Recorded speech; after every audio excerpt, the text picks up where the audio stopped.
好，观众朋友，欢迎您收看这次的特别节目。随着博古开来和王立军被判刑，薄熙来被双开和官方公布的对他的定罪，博王案件似乎已经接近尾声。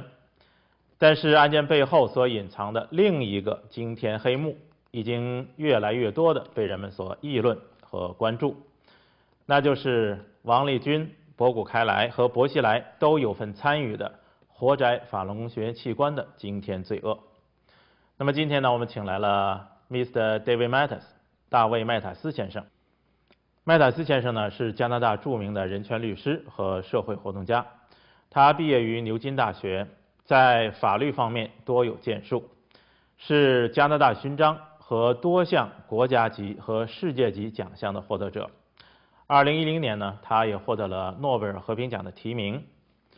2006年，麦塔斯先生和大卫·乔高开始独立调查有关在中国大陆对法轮功学员进行活体摘除器官的指控，并陆续出版了2本书《Bloody Harvest》血腥的器官摘取和《State Organ》国家器官。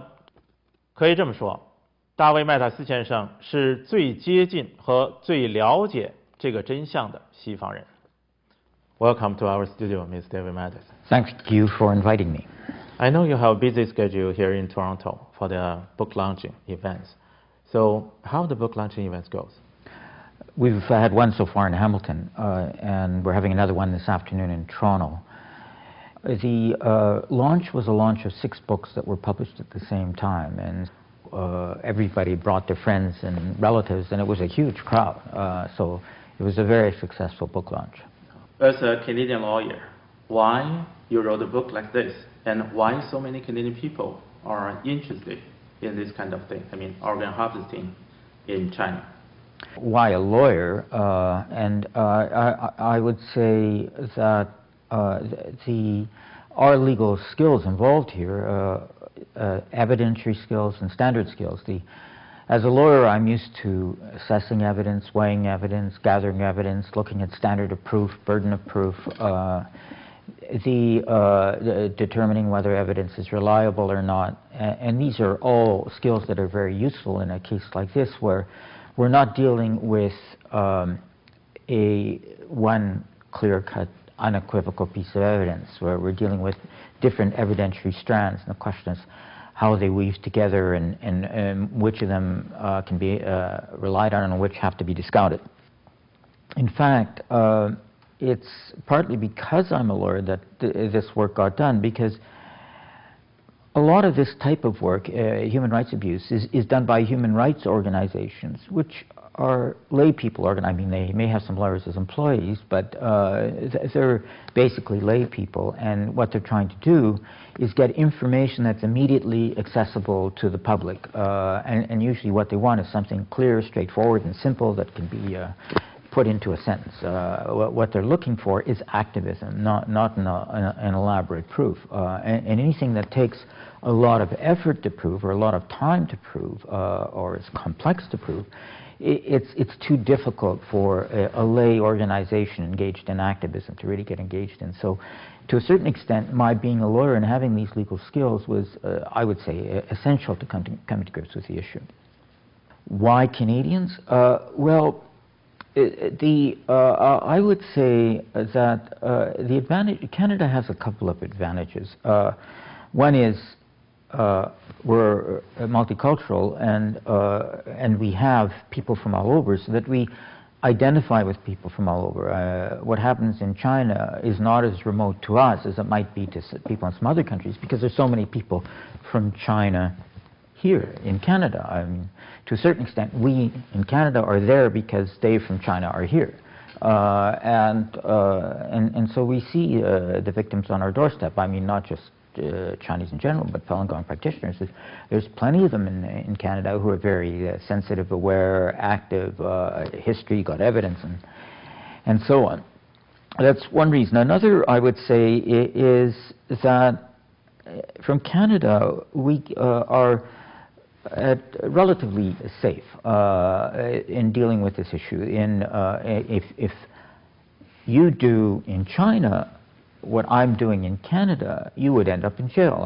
I mean, Gao Zhisheng is a good example of what happens if you do in China what I'm trying to do in Canada. So we can do in Canada what people in China cannot do, and I think we have to take advantage of that. That's right. In your first book of Bloody Harvest, you and Ms. David Kilger pointed out that the organ harvesting in China was systematic and widespread. Could you please explain how systematic it was? Obviously, we're dealing with a situation where we don't have the Chinese records, and the Chinese government is denying everything. They're trying to cover up everything, and so we're not in a position to tell you names, dates, times, places of every single organ transplant operation. We get information from Falun Gong prisoners who were in prison in China, got out of prison and got out of China. We've got some information from prisoners who were not Falun Gong but could see what was going on in prison. We have information from transplant tourist patients who went into China, got their transplants, and then came out. We have investigative calls made by callers into Chinese hospitals and courts and asking these places if they had organs of Falun Gong practitioners for sale. And what we're able to do is piece together a picture of where this is happening in China, and what we see is it's happening everywhere. Is that we have calls, we have patients, we have prisoners that going. Identified with virtually every major location in China. It's a pervasive practice in China from the evidence that we've accumulated. About the systematic issue you just discussed, would you say that this is the state policy pushing forward by the government with the goal of eliminating Falun Gong in China? I've given a paper on this at a conference, a genocide conference in San Francisco this year. I do think what's happening with the Falun Gong community in China is genocide, in the sense that there's an intent to destroy the group in whole or in part.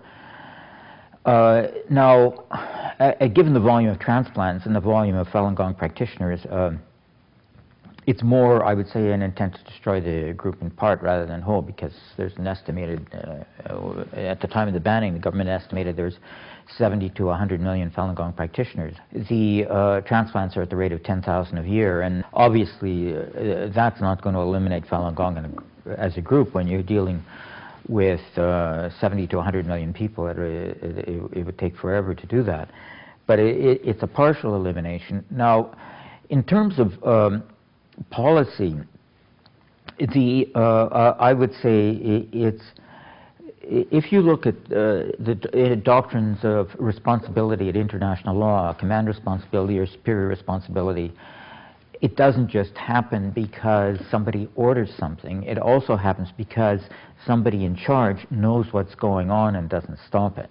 And I would say at the very least that there's that sort of responsibility. That I also believe that the Standing Committee of the Communist Party of China knows that this is happening and is not stopping it, and so they are complicit in that sense.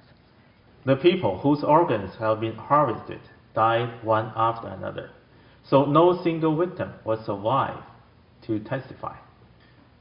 When you're attending a conference or giving speeches around the world, did you have ever difficulties to convince the audience? Not really. Well, I suppose the only difficulty I have is that, as I say, there isn't one single piece of evidence that you could just pull out and convince somebody in 25 seconds, which may be why it hasn't got the media play in major television networks, because it doesn't easily reduce to a 10-second soundbite. But anybody who's sat down and gone through the evidence, gone through Bloody Harvest in the previous reports, is convinced. In fact, yesterday, in addition to the book launch on Hamilton, there was a public forum on this issue, and somebody in the audience, I don't know who it was, says, you know, it's impossible to disagree with this once you read through all the evidence. It's just overwhelming. Right after your first book was published in 2006, the Chinese Ministry of Health had a new regulation that they banned the sales of human organs, and that any organ transplant must be agreed upon the donors. To the best of your knowledge, has the practice of organ harvesting of live Falun Gong practitioners ever stopped since then? No, no. I should say that our report first came out in 2006 in July, and then a second version in January 2007. But the book, which was the third version of the report, came out in November 2009. And, well, the Chinese government, I mean, they enact all sorts of laws. You can look at their constitution, which asserts all sorts of freedoms. The Chinese laws are cosmetic. They're propaganda. There's no mechanism for enforcement of the laws because the courts are not independent from the Communist Party. The courts take direction from the Communist Party. You don't have to take my conclusions about the disrespect for this 2006 law. Wang Zhefu, Deputy Minister of Health, November 2009, said himself that the sale of organs was still going on. He gave a speech about how it should be stopped, and he personally seems opposed to it, but he acknowledged it was still happening 3 years later. Recently, there was a congressional hearing held in U.S. about the organ harvesting in China. They heard the organ harvesting testimonies by Falun Gong practitioners, political dissidents, and minority groups. Meanwhile, there have also been rumors saying the Chinese Communist Party took organs from the prisoners. Of the total organ transplants that took place in China in recent years, what percentage would you estimate that the organs came from Falun Gong practitioners? Well, in this book, State Organs, I do have a chapter on numbers, and Ethan Gutman has a chapter on numbers as well. And dealing with numbers is difficult because, as I say, China's involved basically in cover-up. They don't publish death penalty statistics. They have 4 transplant registries. One of them's in Hong Kong, and in each of these transplant registries, I think one's for kidney, one for heart, one for lung, and one for liver. The liver in Hong Kong. The liver in Hong Kong used to be public, and then we and others started quoting it, so they shut it down on the basis that they didn't like the analysis we were making from their figures. Since then, Deputy Minister of Health and Wang Zhefu has given a speech based on some of these figures, but the speech uses contradictory figures. With the death penalty, we've got Amnesty International reporting, tabulating reported death penalty cases. What we could see is, at least in terms of government claims, they do make periodic assertions about volumes of transplants. And they were saying when we started out it was 10,000 a year, and then they were fiddling with the death penalty, and the volume went down, and now it's, in terms of, when I say fiddling with the death penalty, they transferred responsibility for imposition of the death penalty from regional courts to the Supreme Court, and they cut down on the number of death penalty offenses. So the death penalty volumes went down, and it led to a decrease in transplant volumes. But then the transplant volumes went back to traditional levels, even though the death penalty volumes are down. And they started a deceased donor system, but the number of deceased donors is statistically insignificant. And of course, a deceased donor gives a donation while alive, and then you have to wait till the person dies, so it's not actually a donation, it's a promise of a future donation. Living donors, there's been a scam, and they've been trying to shut it down, and they acknowledge that living donations are bad for the donor's health, so they've been trying to decrease that. The living donation law says only relatives, and people have been faking relative associations in order to sell organs. I mean, that would basically be only kidneys. So we're left with all these various strands of information, and my estimate based on that is that when we started out, that out of the 10,000 a year transplants, about 7,500 came from Falun Gong, and about 2,500 came from death penalty and others. Ethan Gutman has identified other sources, other prisoners of conscience, Uyghurs, House Christians, Tibetans also being sourced, but obviously not in the same numbers because these are smaller phenomena. And my estimation now, after the decrease in the death penalty, is that the actual Falun Gong sourcing has gone up to about 8,500 out of the 10,000. So that's my estimate now. Throughout all these years, you have been participating activities around the world to expose the crimes of organ harvesting in China. In your opinion, which organizations should or could actively participating in these kind of efforts to stop the crimes? Oh, there's a number of different organizations that could be involved, in fact have been involved, could be helpful, and in some cases have been helpful. There's the whole transplant professional community, and to a certain extent state organs is a reflection of the interest of that community, because many of the authors in that book are transplant professionals. Gabe Danovich, Art Kaplan,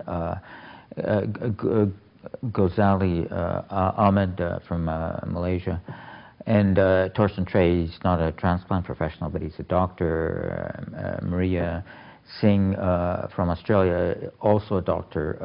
So there is I would say, the transplant community, and there is an international association of transplant professionals called the Transplantation Society, which has been active not only in setting ethical standards generally, but dealing specifically with the phenomenon of China and the sourcing of organs from prisoners. We've been also dealing with the World Medical Association, which hasn't been as helpful, but they have been in some discussions with the Chinese Medical Association about this issue. And of course, each of these international associations have national counterparts who could be useful, and in some cases are. There's the whole human rights community, the various human rights non-governmental organizations. Again, some of them have been very helpful. The International Society for Human Rights, headquartered in Frankfurt, their Swiss branch has been very active in combating this issue, and conducted a campaign and gave David Kilgore a prize and a platform. Human Rights Without Frontiers, headquartered in Belgium, has also been very active in this issue. And again, they've been trying to organize advocacy through the European Union and given us a platform also. Amnesty International in Switzerland was active on the particular issue of clinical testing of pharmaceutical drugs in China, of anti-rejection drugs, where the sourcing of organs for the anti-rejection drugs was prisoners. So they've been helpful there, although not more generally. There is the ethical community, the professional academic ethics, medical ethics community, which has been helpful. There was a conference organized in Houston which produced a book which focused in large part around that issue.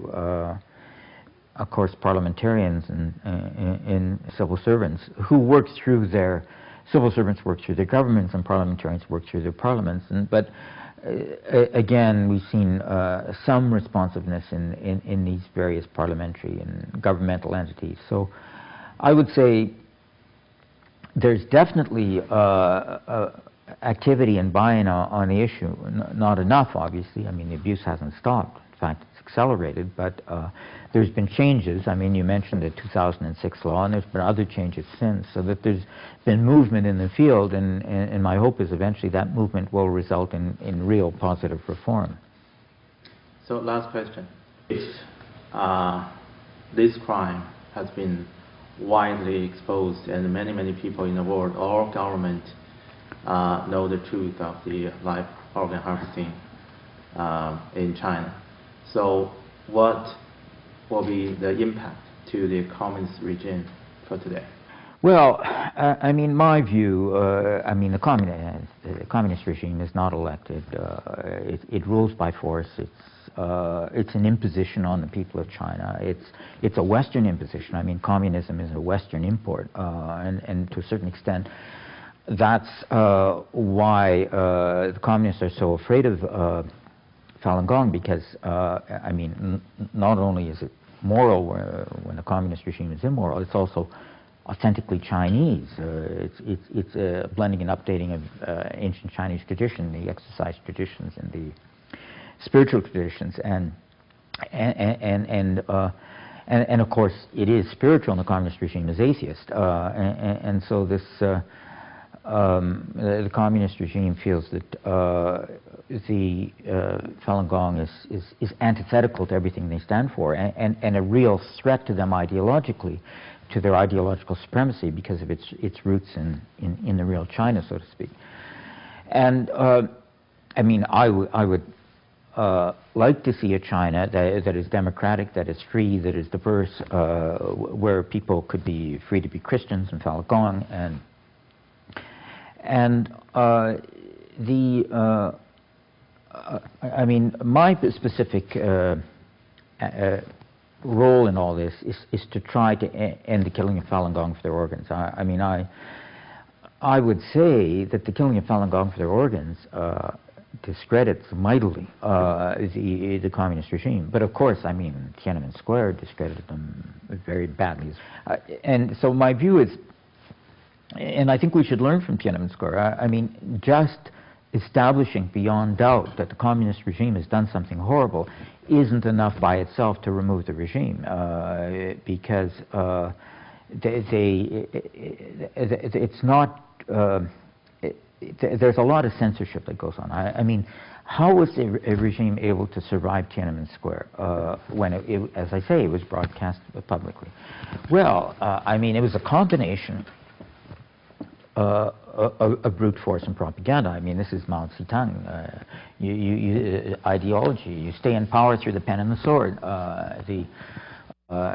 It's a combination of and censorship and so on. And we see that with our report. And I mean, one of the things that's actually interesting now is that our report and everything associated with it was banned from China until this dispute about Bo Xilai and Wang Lizhen. And once there was an attempt to get Bo Xilai out of the Standing Committee in the Communist Party and Chongqing, all our stuff became public.